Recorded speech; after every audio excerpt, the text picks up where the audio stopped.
Boa noite. Boa noite. Em 24 horas, o estado de São Paulo registra mais 3 casos de feminicídio. No norte do Brasil, fiéis fazem homenagens à padroeira do Pará, no Círio das Águas. O presidente americano Donald Trump ameaça punir severamente a Arábia Saudita pelo caso do jornalista que sumiu num consulado na Turquia. Milhares de pessoas protestam na Alemanha contra a intolerância. Nos Estados Unidos, volta a subir o número de mortes provocadas pelo furacão Michael. E veja também o sábado de clássicos no Brasileirão. Agora, no Jornal Nacional.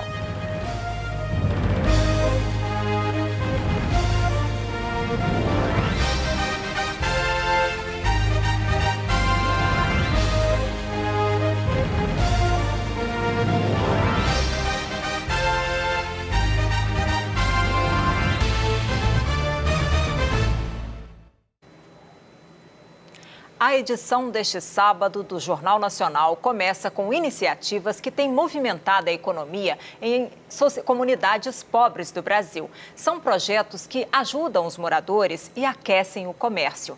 A reportagem é de José Raimundo. A mesa da associação comunitária é como se fosse um posto de trabalho de um gerente de banco tradicional. O empréstimo de vocês já foi aprovado. A senhora vai precisar de quanto? 100 moja. 100 moja. E a senhora, Maria? 150 moja. 150. O moja é a moeda que circula no bairro do Uruguai, um dos mais pobres de Salvador. Ela é aceita por cerca de 40 comerciantes da área. O moja é sempre bem-vindo. Qualquer pessoa que chegar aqui com ele, a gente recebe. Muitas vezes, o empréstimo é para comprar comida no mercadinho. Quando chega na metade do mês, acabou o dinheiro. Quem socorre é o Banco Social. Este pesquisador da Universidade Federal da Bahia diz que os bancos comunitários acabam estimulando pessoas de baixo poder aquisitivo, que não têm nem conta nos bancos convencionais, a consumirem em suas próprias comunidades. O papel do banco comunitário é conseguir desenvolver uma economia diferente. A gente chama de uma socioeconomia solidária, ou seja, uma economia mais acessível às pessoas que estão excluídas desse sistema, né? E a economia solidária tem muitos nomes. O moja, sururus, manguezal, trilha. Isso para citar alguns da Bahia. O Banco Central não faz restrições à circulação dessas moedas nas comunidades de baixa renda. Deixa a critério das associações de moradores a organização. O dinheiro que garante as transações vem de doações, eventos, diversas estratégias. Todo o volume emprestado na chamada moeda social tem um valor correspondente em reais, guardado no banco comunitário. O número de série também em cada moeda, mas sobretudo, digamos que o principal instrumento de segurança é que ela tem uma circulação bem reduzida. No Brasil existem 113 bancos comunitários espalhados por todas as regiões. O Nordeste concentra quase a metade, 52 bancos, e cada um com sua moeda diferente. Está aqui a concha, dinheiro que circula nessa comunidade de pescadores da Baía de Todos os Santos. A vila de Matarandiba, com 800 habitantes, tem 200 cadastrados no banco. Também criado pela Associação de Moradores, o Banco Ilhamar tem facilitado a vida de marisqueiras e pescadores. Toda vez que minha rede estraga, eu vou lá no banco comunitário e pego o empréstimo. Para consertar? Para consertar minha rede. Pega quanto? De 300 a 350, 400. E paga com quanto tempo? 3, 4 vezes. Quase todo o comércio aceita conchas como pagamento. E você faz o que com esse dinheiro? Aqui a gente vai no banco comunitário e troca por real. Ah, é? É bom para o comerciante? É, que movimenta o comércio, né? A polícia do Paraná está procurando uma quadrilha muito atrapalhada no norte do estado. Os ladrões chegaram de carro para assaltar uma casa em Cambé, no norte do Paraná. Eles aparecem no alto da tela, correndo. Um deles não tinha entrado na casa ainda quando o carro começou a descer a ladeira de ré e quase atropelou 2 homens na calçada. Os ladrões correram atrás do carro, que só parou depois de bater numa árvore e numa pilha de tijolos. A quadrilha, então, entrou no carro e fugiu. Foi essa câmera que registrou a atrapalhada dos bandidos. O carro desgovernado deixou estragos por aqui. Uma lixeira foi arrancada. Isso foi o que sobrou da pilha de tijolos, que era bem maior. Aqui nós encontramos também pedaços do carro utilizado pelos ladrões. Os 2 homens que estavam aqui só não foram atingidos porque entraram no quintal dessa casa. E o carro passou levando tudo, entendeu? Eu levei o maior susto, entendeu? Muito susto? Claro, muito susto. Empurrei até meu vizinho para dentro aí para nós entrar, para sair, senão o carro levava nós, né? Os ladrões roubaram R$100, um relógio, um celular e peças de roupa. A placa do carro é da cidade de Piraquara, na região metropolitana de Curitiba, a mais de 400 quilômetros de Cambé. A polícia disse que não há alerta de roubo do carro e que intimou o dono para prestar depoimento.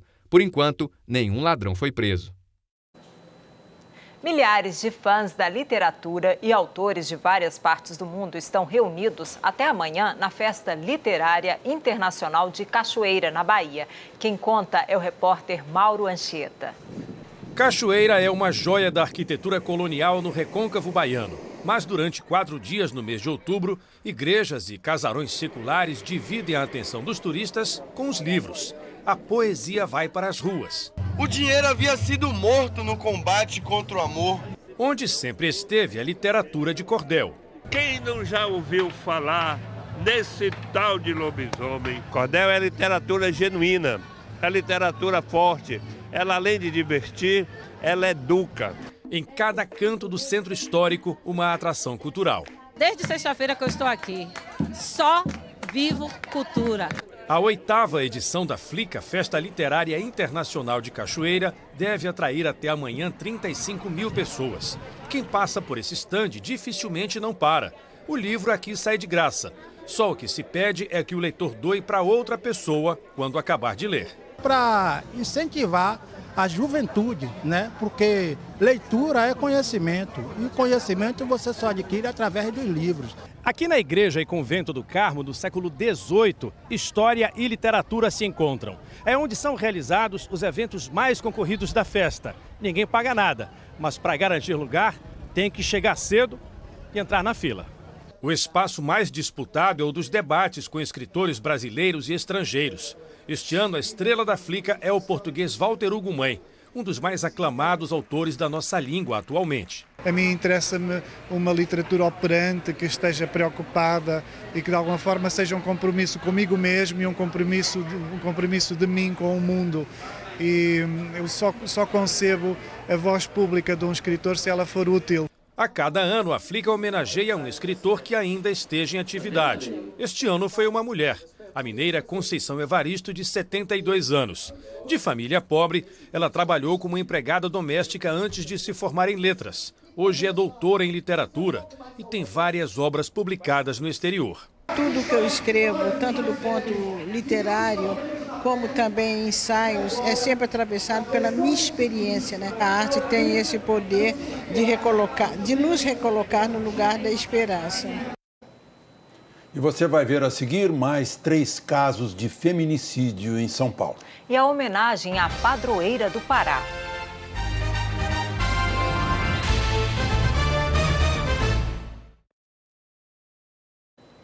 Neste sábado, milhares de fiéis acompanharam as homenagens à Nossa Senhora de Nazaré, em Belém. Madrugada de cantos e orações em homenagem à padroeira dos paraenses. Depois da vigília na Igreja Matriz de Ananindeua, a imagem de Nossa Senhora de Nazaré seguiu em procissão por 25 quilômetros. A Grande Belém amanheceu com avenidas lotadas, à espera da passagem da Santa. Às margens da Baía do Guajará, uma multidão de fiéis também aguardava pela romaria. Todos os anos a gente tem o prazer e o privilégio de estar aqui nesse mesmo local, perto, para esperar a passagem de Nossa Mãezinha, né? A Santa foi conduzida até o navio da Marinha para mais uma procissão. A Romaria Fluvial reuniu mais de 400 embarcações. Também chamada de Círio das Águas, a procissão celebra a riqueza da floresta amazônica e a devoção dos povos ribeirinhos. Esse rio são as nossas ruas. O nosso romeiro vem de muito longe, de canoa, de piroga, de popopó, que são os nossos barcos mais simples, para chegar ao Círio, porque tem uma frequência de amor tão positiva e tão grandiosa. Todos estão no Círio. Em 2 horas de procissão, a Santa recebeu várias homenagens, até a chegada ao centro histórico da capital paraense. Todos os olhares, as atenções, os corações dos fiéis estão voltados apenas para uma direção. O navio da Marinha acaba de atracar aqui no Porto de Belém, trazendo a imagem peregrina de Nossa Senhora de Nazaré. A fé que nós temos nela é uma fé que não tem tamanho.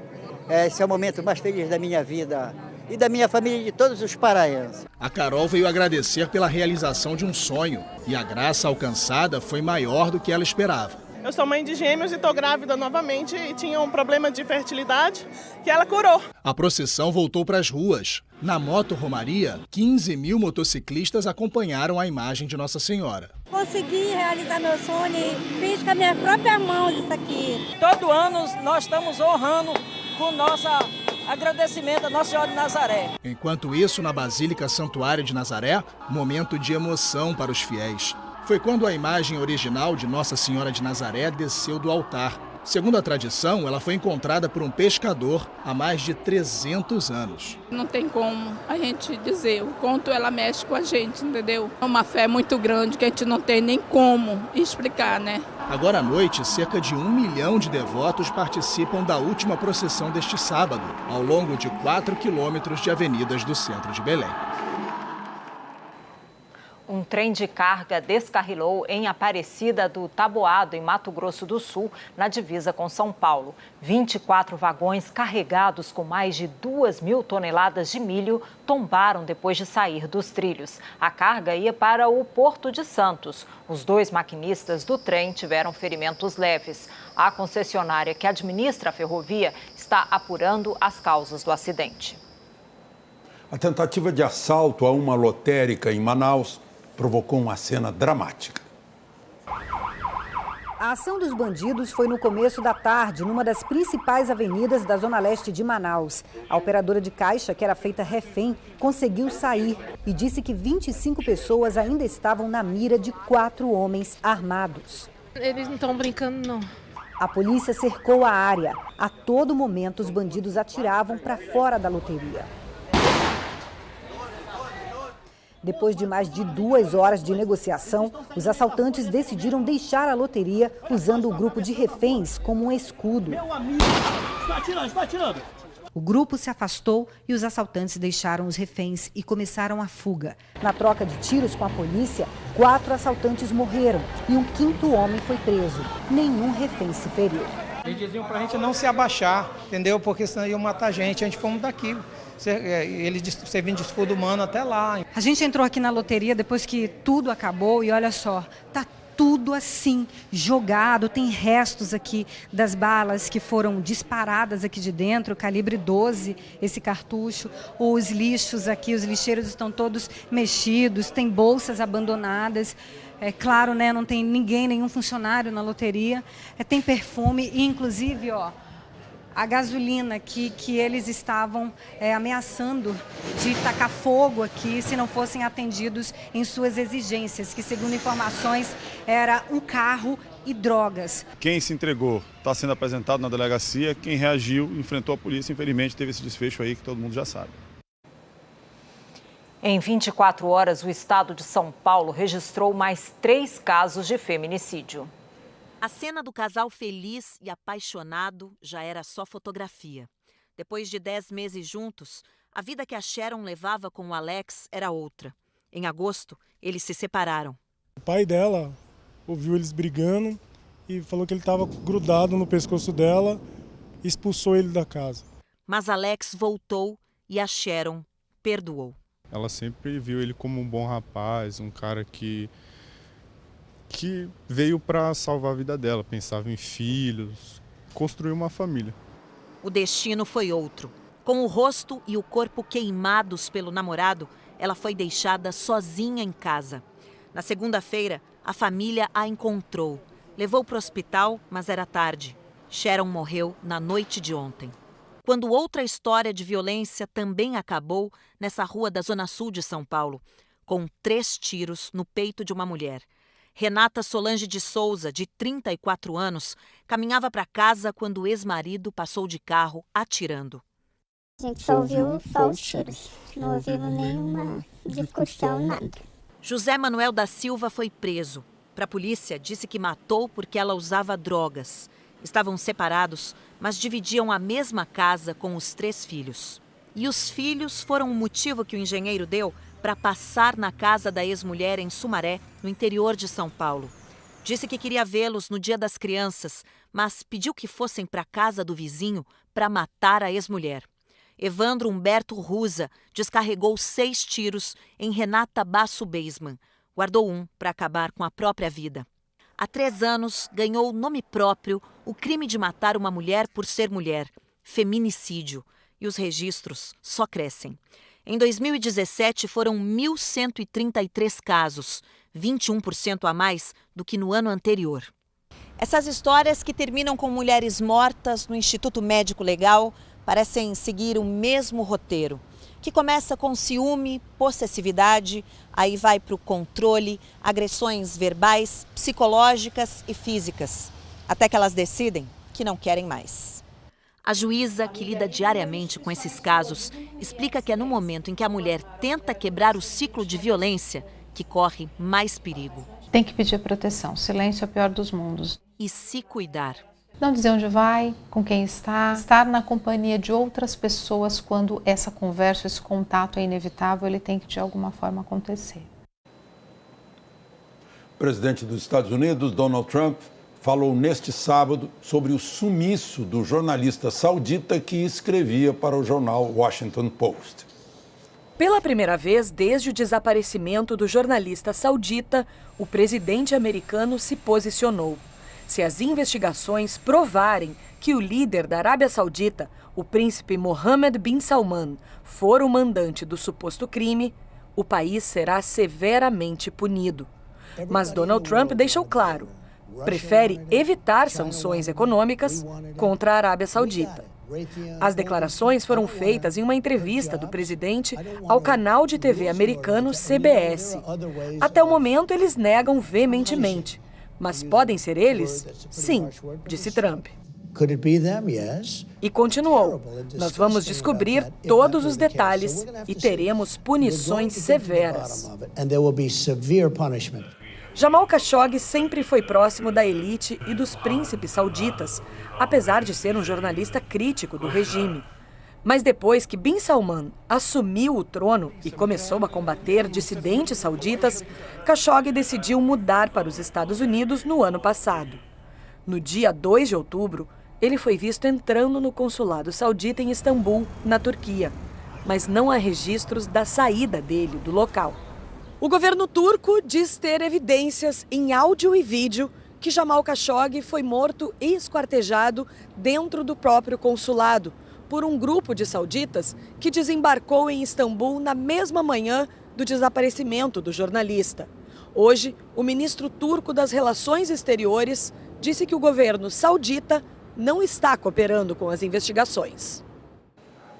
7 alpinistas morreram depois que uma tempestade atingiu o Monte Gurja, de mais de 7 milímetros de altura, no oeste do Nepal. Moradores da região encontraram os corpos nas encostas da montanha. 2 alpinistas estão desaparecidos. O grupo, formado por sul-coreanos e nepaleses, estava num acampamento que uma nevasca destruiu. O lugar fica a mais de 200 quilômetros da capital, Katmandu.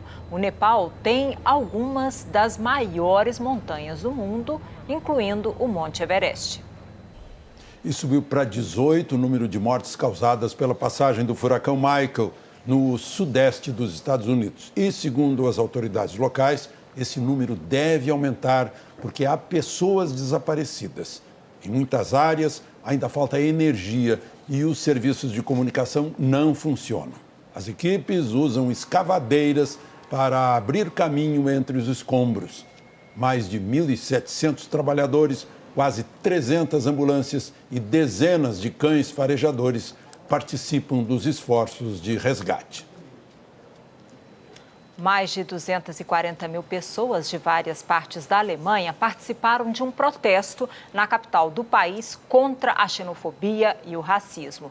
Grupos de direitos humanos, incluindo a Anistia Internacional, organizaram a manifestação em Berlim contra o crescimento de um partido de extrema-direita. Amanhã, os alemães vão às urnas em eleições estaduais. Os manifestantes defenderam os direitos dos refugiados, dos gays e das minorias religiosas. O protesto tinha como tema solidariedade em vez de exclusão.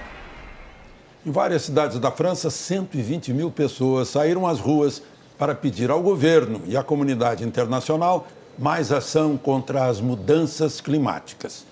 Em Paris, 25 mil manifestantes marcharam num clima de festa, com cartazes que pediam urgência no combate ao aquecimento global.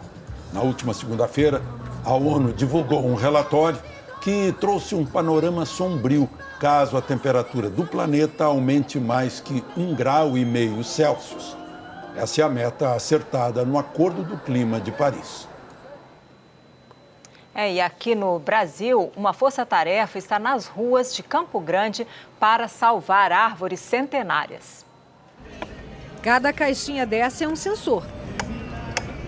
As marteladas emitem ondas sonoras que penetram no tronco e nas raízes. O gráfico mostra como está a saúde das árvores. A gente verifica que já tem indícios de tecidos apodrecidos. Envelhecer no meio dos carros, respirando poluição, estressa qualquer um, até as árvores.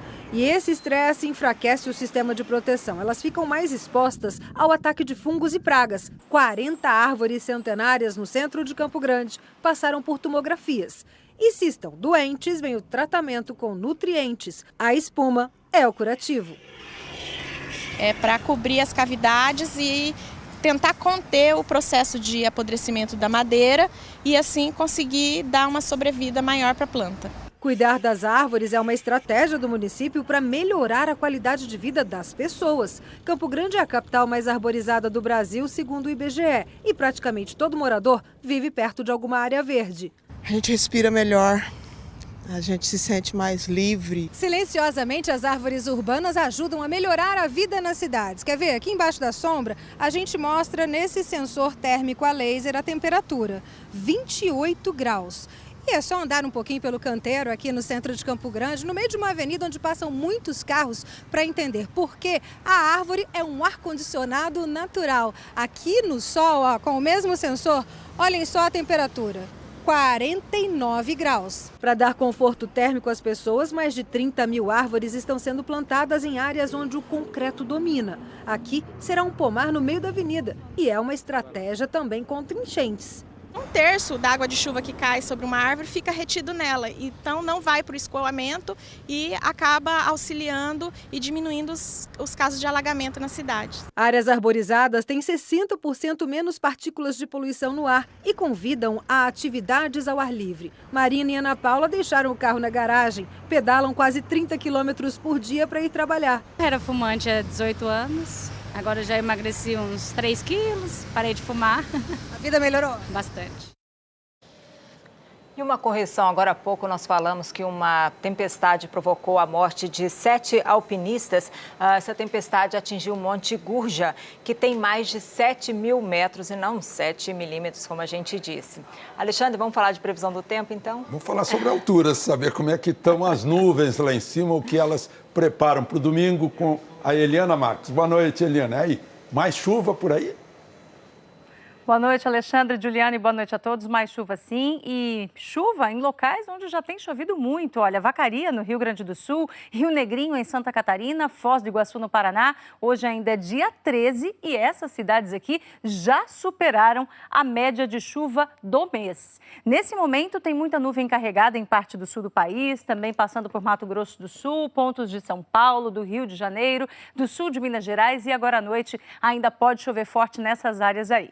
O domingo vai ser nublado, sem sol, em Floripa, Curitiba, São Paulo e Rio de Janeiro, com possibilidade de chuva a qualquer hora do dia em Floripa e em Curitiba. Aqui em São Paulo, chuva de manhã, depois fica garoando, e no Rio deve chover mais de manhã e à noite. As temperaturas ficam baixas em Floripa, Curitiba e São Paulo, avançam mais só no Rio de Janeiro, máxima de 27 graus, mas hoje fez quase 38 graus no Rio, com sensação de 40 graus. Então essa queda aí, amanhã, a gente pode falar, vai ser um belo refresco aí no calorão. Pois é, e amanhã nas outras regiões, como é que vai estar a temperatura, Eliana? Teremos um domingo bem quente também. Em BH, por exemplo, BH que hoje teve a tarde mais quente do ano, com um pouco mais de 34 graus, amanhã vai fazer 30 graus, a mesma máxima de Vitória e de Campo Grande. Em Goiânia, a máxima de 34 graus. Todas essas capitais aqui com sol e pancadas de chuva que vem normalmente a partir da tarde.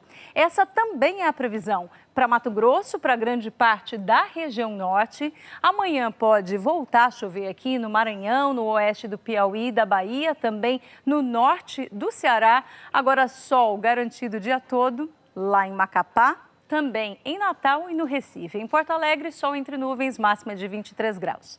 E a segunda quinzena de outubro deve ser assim. Olha, no norte, a chuva vai se espalhando, enquanto no centro-oeste continua mal distribuída. No nordeste vai fazer muito calor, no Piauí, no interior da região, aí em torno dos 40 graus e vai chover pouco. No sudeste, chuva concentrada no centro-leste da região e na região sul, bastante chuva no oeste de Santa Catarina e do Paraná. E tanto no sudeste quanto no sul do país pode ter uma ligeira queda nas temperaturas. Isso por causa da previsão de frentes frias avançando e depois das frentes frias, Alexandre e Juliana, a entrada de massas de ar frio. Muito obrigado, Eliana. Um bom domingo para você, com chuva ou sem chuva. É verdade, um bom domingo a todos. Bom, e daqui a pouco as atividades de campanha dos candidatos à presidência da República.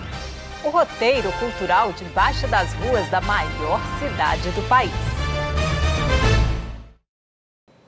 O candidato do PT à presidência, Fernando Haddad, admitiu hoje que durante os governos do PT faltou controle interno nas estatais e que diretores ficaram soltos para promover a corrupção. Haddad fez campanha na periferia de São Paulo. Coab Raposo Tavares, o bairro pobre no extremo da zona oeste de São Paulo, foi escolhido pelo candidato do PT para o único compromisso público de hoje. Logo na chegada, questionado pelos jornalistas, Fernando Haddad fez uma autocrítica sobre casos de corrupção em governos do PT. Faltou controle interno nas estatais, isso é claro. Diretores ficaram soltos para promover a corrupção e se enriquecer pessoalmente. O dinheiro... E os dirigentes do partido, os próprios integrantes? Não, aí é pior. Se algum dirigente cometeu erro, garantido amplo de direito de defesa, mas se concluir que alguém enriqueceu, tem que ir para a cadeia, com provas. A crítica é importante, e eu tenho feito, mas também eu tenho que apontar os caminhos de superação. Vou dar um exemplo. Eu falei, os ministérios, o ministério que eu comandei por 6 anos, 7 anos quase, tinha uma controladoria muito forte. Então nós não tivemos casos de corrupção no ministério que tinha 100 bilhões de reais de orçamento. Na praça, Haddad participou de uma conversa com jovens de movimentos culturais da periferia, que trabalham com hip-hop, folclore e literatura. Os moradores pediram mais investimento em educação, cultura e moradia. Fernando Haddad prometeu destinar recursos aos artistas da periferia e disse que vai impulsionar a construção de habitações populares. A meta, segundo o candidato, é construir 2 milhões de casas em 4 anos. Ele também prometeu refinanciar as dívidas de estudantes do FIES. Nós não vamos deixar estudante ficar inadimplente. Os estudantes estão se formando e não estão conseguindo emprego.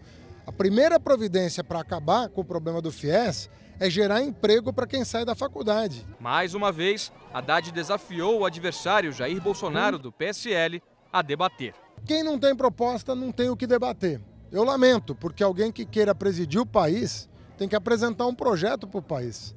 Não pode passar incólume, tem que passar pelo crivo do debate, do contraditório, inclusive para esclarecer o que ele vem dizendo, para pleitear a presidência da República. Acho que não tem paralelo na história do Brasil alguém que tenha chegado à presidência sem participar de um debate.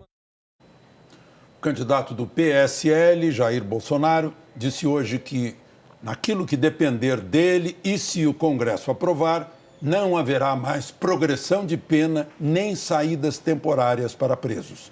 Bolsonaro passou o dia no Rio, onde participou de gravações do programa eleitoral. Jair Bolsonaro saiu de casa na Barra da Tijuca, zona oeste do Rio, por volta das 9 da manhã. O candidato do PSL foi até o bairro do Jardim Botânico, na zona sul da cidade, para gravar participações no programa eleitoral.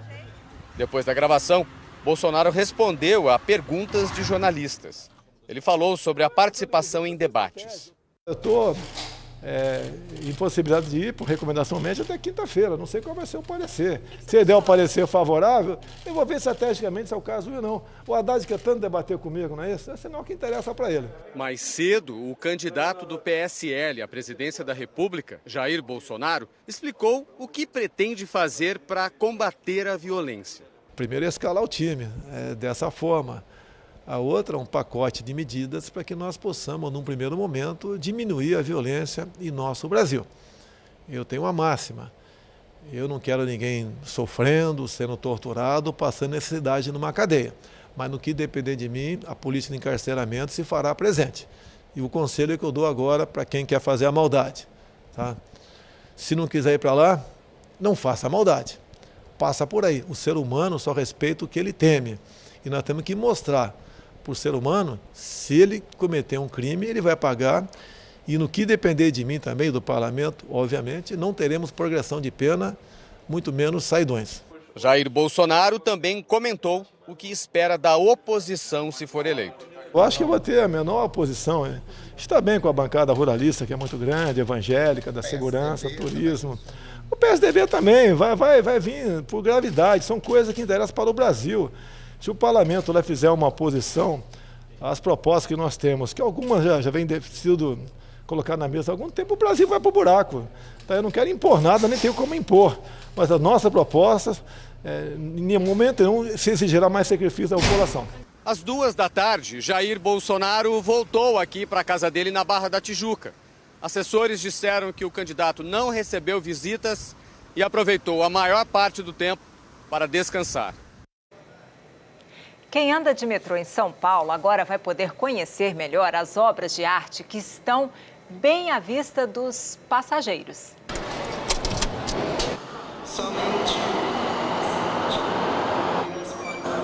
Todo mundo passa correndo por aqui. Com hora para chegar, um trem para pegar, o passageiro não olha pela janela. Nem quando precisa esperar, percebe que está num grande museu subterrâneo. Você conhece as obras de arte do metrô? Não. Nunca viu nenhuma? Não. Aqui na sua frente. Ah, é arte? Eu achei que era Cícero Dias, famoso ainda. Selfie no museu?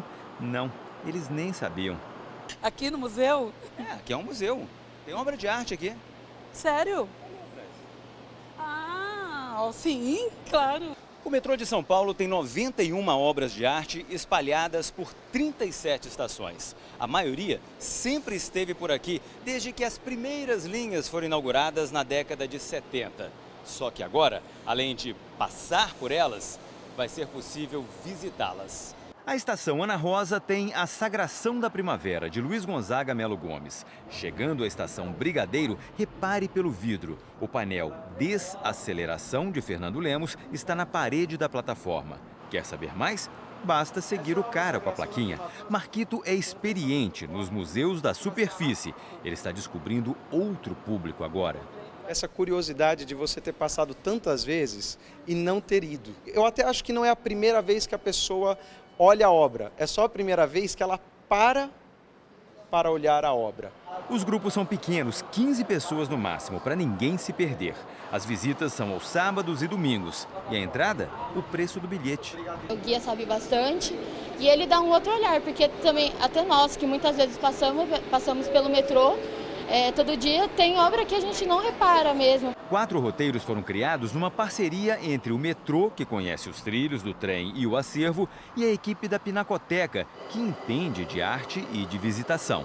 Com isso, a gente tem um roteiro adequadamente feito por pessoas que realmente entendem do assunto, têm expertise nisso. É um acervo muito rico e é um acervo que pertence à população. Outros roteiros podem ser criados para incluir mais obras se a procura do público for grande. E agora deve crescer muito. E não é porque saiu no Jornal Nacional, é que a Milena gostou tanto que vai contar para todo mundo. Eu já contei, eu, a minha mãe e meu pai, a gente ficou tirando foto nas 3 e aí eu mandei para as conversas. Das conversas de quem? Dos meus parentes. Então todo mundo já sabe? Não sei porque eles ainda não leram, né? No interior de São Paulo, pesquisadores estão usando técnicas científicas para ajudar a preservar as obras do pintor Cândido Portinari. O fragmento milimétrico de tinta isolado em resina é a chave para a descoberta sobre um dos maiores artistas do Brasil, o pintor paulista Cândido Portinari. A pergunta, nesse caso, é bem específica, que é tentar entender o processo de degradação de alguns pigmentos que as obras de Portinari estão sofrendo. A resposta depende desse acelerador de partículas de luz síncroton em Campinas. Ele funciona como um supermicroscópio para observar detalhes menores que a espessura de um fio de cabelo. A composição de uma tinta ou de uma pintura, ela tem vários componentes e, às vezes, saber como esses diferentes componentes interagem define a característica dessa pintura. Esse encontro da física com a arte começou nessa igreja em Batatais, onde está o maior acervo de arte sacra de Cândido Portinari no nosso país. Em 2014, a equipe que fazia a recuperação das obras percebeu que mesmo depois do processo de restauro, o famoso azul de Portinari, o tom que o artista tanto perseguiu, continuava perdendo a cor. A saída foi apelar para a ciência. Como as obras não poderiam sair daqui, o laboratório veio para dentro da igreja. As análises iniciais indicaram substâncias que sofriam a degradação pelos raios ultravioleta do sol. Por isso foram colocados vidros de proteção. E a lasquinha de tinta caída de uma das pinturas na igreja já revelou as primeiras informações. Você está vendo em uma amostra uma camada de branco de chumbo, uma camada de branco de zinco e uma camada de pigmento misturado com branco de zinco. A gente sabe as tintas que ele está usando. Ironicamente, as substâncias tóxicas que contribuíram para a morte de Portinari antes de o artista completar 60 anos agora são a chave para a conservação das obras. Conhecendo bem esses materiais, a forma como o artista fez, vai nos permitir, né, o nosso objetivo final, que é preservar essa coleção, preservar a obra de Portinari, preservar a nossa arte, nossa cultura, preservar nosso patrimônio. Amanhã o Fantástico vai mostrar os detalhes de um escândalo sexual envolvendo um médium conhecido do Paraná. Ex-seguidores do médium Mauri Rodrigues da Cruz contaram ao Fantástico como os abusos aconteciam dentro do centro espírita. Às vezes ele pedia para deitar na cama com ele. E ele vai forçando, né? Ele vai te trazendo e vai vendo até onde que ele pode chegar e aonde que ele pode dar o bote, né? Eu fui vítima de Mauri Rodrigues da Cruz, um monstro. O segundo turno vem aí e a gente mostra tudo o que o eleitor quer saber sobre as pesquisas eleitorais. Gostaria de saber como uma pesquisa com tanta pouca gente pode representar o Brasil inteiro. Onde é feita essa pesquisa? Qual a faixa etária? O que se sabe sobre o misterioso desaparecimento do jornalista Jamal Khashoggi? Em 2 de outubro, ele entrou no consulado da Arábia Saudita, na Turquia, e sumiu. Vem embarcar com a gente no maior navio de cruzeiro do mundo. Reparem só como eu fico pequenininha diante desse gigante. Roger Waters, exclusivo. É só no Fantástico, é depois do Faustão, nosso domingo juntos. A seguir, filhos de atletas conquistam medalhas para o Brasil na Olimpíada da Juventude. E o Brasileirão tem um sábado de muitos gols.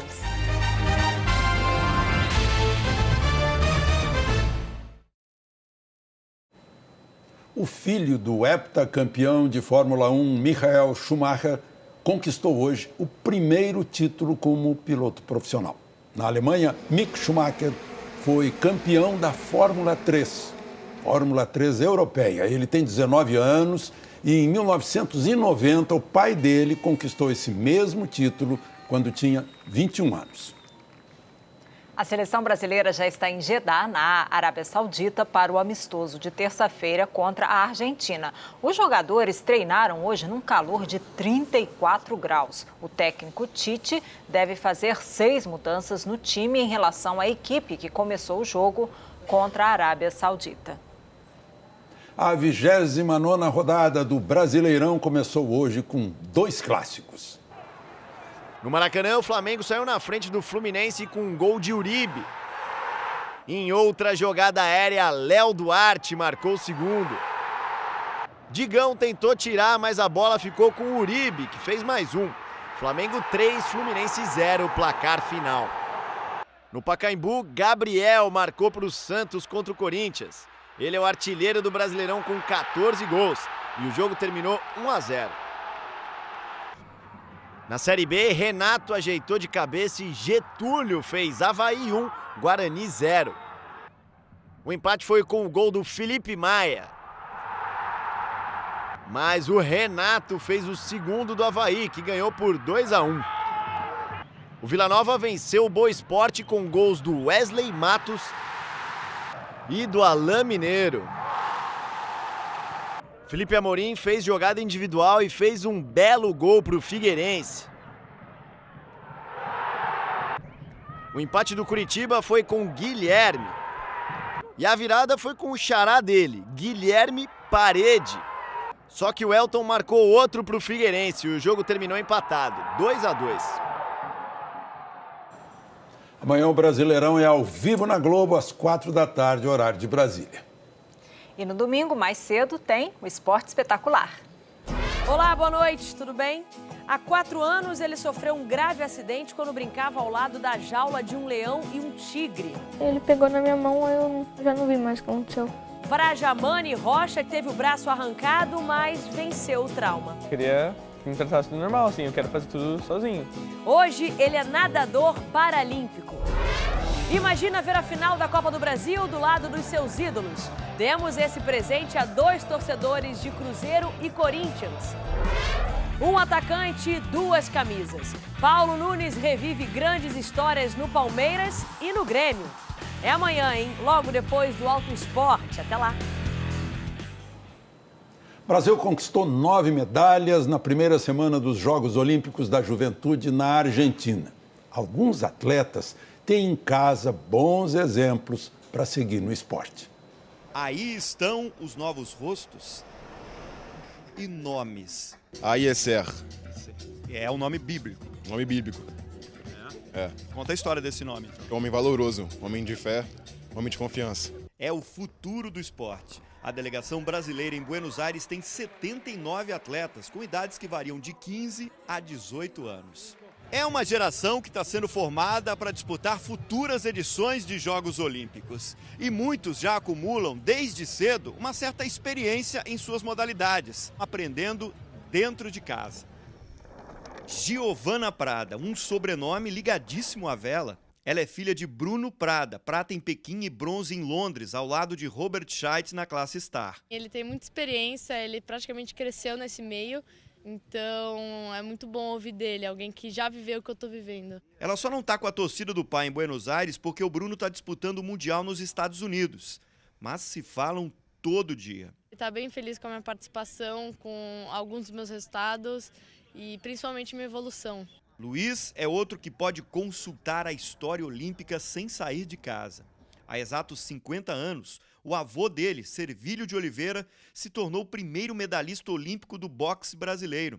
Bronze nos Jogos da Cidade do México em 1968. Ele é o cara que iniciou o boxe da nossa família. Ele que é a raiz, entendeu? Nadar, pedalar, correr. Para Giovana isso vem do berço. A tocantinense, única atleta do norte do país nos Jogos, tem 13 triatletas na família. Às vezes a dona Márcia até esquece que é mãe e fala como técnica. Eu posso puxar a orelha dela, né? Sei porque... Mas depois tem um beijinho de mãe, né? Não, quase não tem beijinho não. Tem mais é puxar mesmo... Não, é só puxar a orelha mesmo. Mas no fim vira tudo amor, de mãe e filha. Amo muito a senhora e meu pai, que vocês são os meus exemplos. Para essa garotada, não é exagero dizer que o esporte corre no sangue. Nossa, foi 10! Linda, pai, linda!